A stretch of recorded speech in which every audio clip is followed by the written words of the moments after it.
আমাদেরও অনেক দিনের একটা ইচ্ছা আজকে পূর্ণ হতে চলেছে। তো হ্যাঁ, আজকে আমরা যাচ্ছি নৈহাটি বড় মায়ের কাছে পুজো দিতে। তার জন্য আমি, মা, বাবা, দীপ ৪ জনে মিলে বেরিয়ে পড়েছি। যাচ্ছি এখন নৈহাটি স্টেশন। স্টেশনে নেমে হাঁটা পথেই তোমরা পৌঁছে যেতে পারবে মন্দির। তবে আমরা একটা রিক্সা নিয়েছিলাম।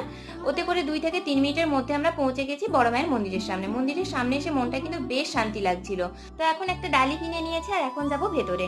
আজকে রবিবার, তো ভিড় ছিল মোটামুটি, তবে শনি মঙ্গলবার অনেক বেশি ভিড় থাকে। মায়ের মন্দিরে তো চলে এসেছি। মায়ের কাছে এখন শুধু এটুকুই চাওয়া, সকলকে ভালো রেখো, সুস্থ স্বাভাবিক রেখো, সমৃদ্ধিতে ভরিয়ে রেখো।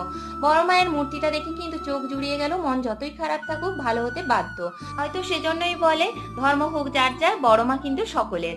তো যাই হোক, এইখান থেকে বেশ কয়েকটা ফটো আমরা কিনেছি মায়ের, সকলকে দেওয়ার জন্য। তারপর একটু কুল মাখা আর পেয়ারা মাখা নিয়ে নিলাম। এখন যাচ্ছি গঙ্গার পাড়ে। এইদিকে ২ থেকে ৩ মিনিট হেঁটে গেলেই গঙ্গা পড়বে। গঙ্গার পাড়ে বসে বসে কুল মাখা পেয়ারা মাখা খেলাম আর জমিয়ে আড্ডা দিলাম। তারপর নৈহাটি স্টেশনকে টাটা বলে ফিরছি বাড়ি। তো সকলে বলো জয় বড় মা।